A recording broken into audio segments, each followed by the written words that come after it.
ninalala macho wazi mimi, kama ndege mkiwa juu ya paa.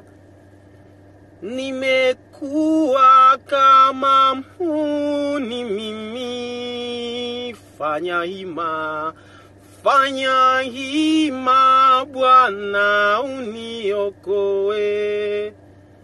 Nimekuwa kama kichekesho kwa watu mimi Bwana, kila nipitapo unisema na kunicheka.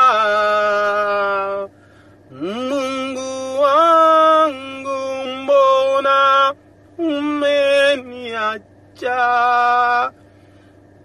katika taabu zote?